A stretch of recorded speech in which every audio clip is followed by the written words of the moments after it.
Assalamualaikum warahmatullahi wabarakatuh.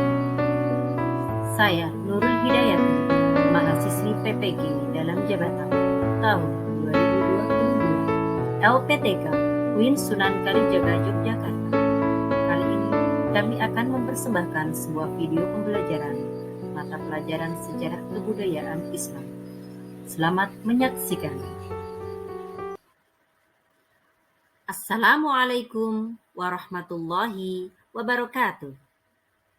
Semangat pagi! Bagaimana kabarnya anak-anak? Alhamdulillah, luar biasa. Senyum ceria, tetap semangat. Allahu Akbar.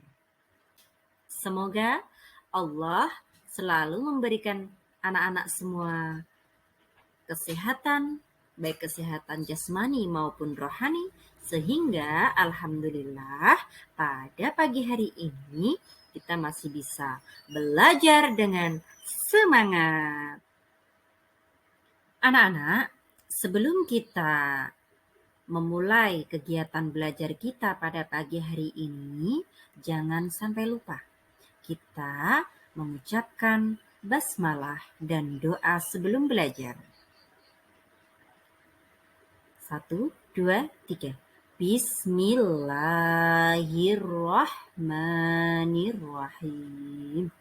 Rabbi zidni ilma warzuqni fahma. Amin ya rabbal alamin. Semoga dengan berdoa sebelum belajar kita tambah semangat dan ilmu yang akan kita dapatkan bisa bermanfaat. Allahumma amin. Ciri-ciri kepribadian Nabi Muhammad Sallallahu Alaihi Wasallam. Anak-anak, sebelum kita melanjutkan materi hari ini, ada yang masih ingat materi yang kemarin? Kemarin kita sudah belajar tentang sifat-sifat mulia Nabi Muhammad Sallallahu Alaihi Wasallam. Yang pertama sidik, amanah, tablek, dan fatonah. Masih ingat lagunya kemarin? 1, coba kita nyanyikan sama-sama. 1, 2, 3. Sidik artinya benar, amanah artinya terpercaya, tablek artinya menyampaikan, fatonah artinya cerdas. Anak-anakku kelas 4 yang sangat saya cintai. Anak-anak, Nabi Muhammad selain memiliki sifat sidik, amanah, tablek, dan fatonah, masih banyak sekali sifat-sifat mulia yang dimiliki oleh Rasulullah. Di sini, ciri-ciri kepribadian Nabi Muhammad SAW yang pertama, Nabi Muhammad memiliki sikap kasih sayang terhadap anak-anak. Sekarang coba anak-anak lihat. Kalian lihat di gambar di situ. Ada gambar apa itu? Ada gambar seorang ibu yang sedang memeluk atau dipeluk itu sama putra-putrinya. Ekspresi seorang ibu sangat bahagia karena bisa memeluk putra-putrinya.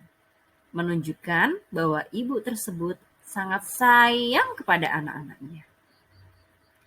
Kenapa dikatakan Nabi Muhammad sayang kepada anak-anak? Ada sebuah cerita.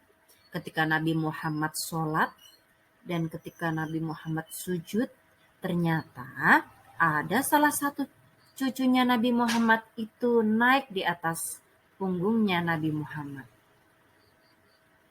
Apakah Nabi Muhammad marah atau membentak cucunya? Tidak, anak-anak. Nabi Muhammad tetap menunggu sampai cucunya turun dari punggung, baru Nabi Muhammad bangun dari sujudnya. Itu menunjukkan bahwa Nabi Muhammad, Nabi kita, sangat menyayangi anak-anak.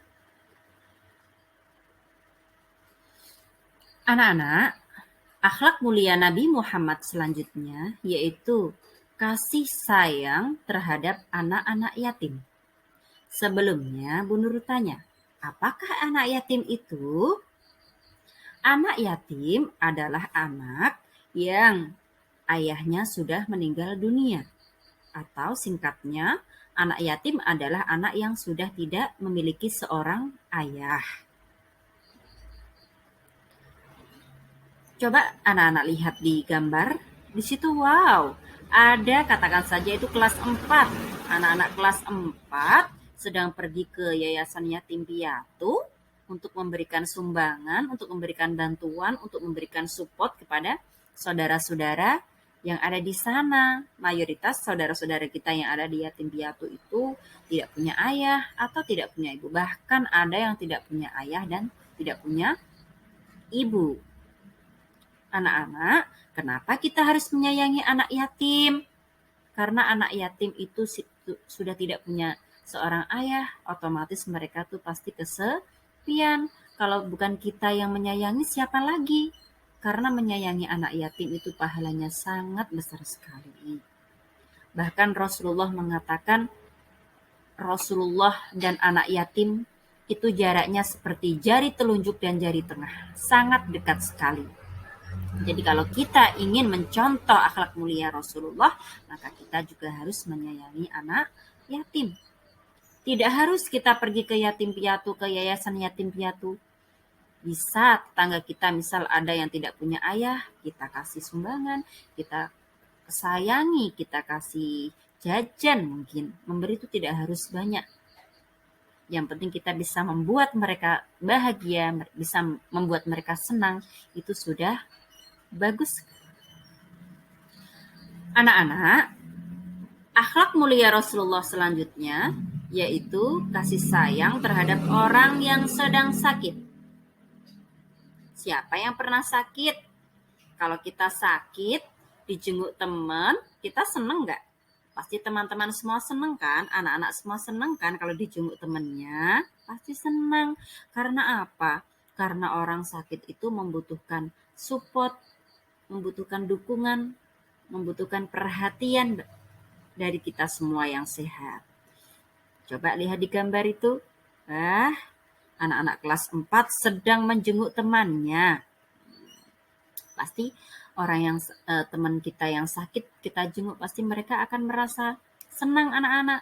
Sehingga mereka yang sedang sakit bisa lebih semangat untuk sembuh kembali. Itulah akhlak mulia Rasulullah yang harus kita contoh ya, yaitu menyayangi orang-orang yang sedang sakit. Akhlak mulia selanjutnya, kasih sayang Nabi Muhammad SAW terhadap binatang. Anak-anak, kenapa kita harus menyayangi binatang? Karena binatang juga adalah ciptaan Allah, makhluk ciptaan Allah yang harus kita sayangi. Tidak boleh kita siksa, tidak boleh. Cara kita menyayangi hewan bagaimana? Kita kasih makan, kita rawat mereka, kita kasih minum, kita sayangi mereka. Karena binatang itu juga seperti kita, juga membutuhkan perhatian dan kasih sayang. Di foto atau di gambar tersebut ada seorang anak yang memberi makan atau minum tuh sama kucingnya. Berarti di gambar tersebut anak tersebut sudah mencontoh akhlak Nabi Muhammad. Kucing itu termasuk hewan kesayangannya Nabi Muhammad yang harus kita sayangi. Kalau siapa yang di rumah punya hewan peliharaan? Kalau sering kita sayang, pasti mereka sayang sama kita kan? Contohnya kucing. Kalau kita kasih makan, kita rawat, pasti dia akan nempel terus sama kita. Itu menunjukkan siapa yang mau disayang, dia juga harus menyayangi. Demikian tadi materi yang sudah Bu Nurul sampaikan. Semoga bermanfaat buat anak-anak di rumah belajar yang rajin. Yang terpenting anak-anak harus mampu mencontoh akhlak mulia Rasulullah SAW. Akhirul kalam. Wassalamualaikum warahmatullahi wabarakatuh.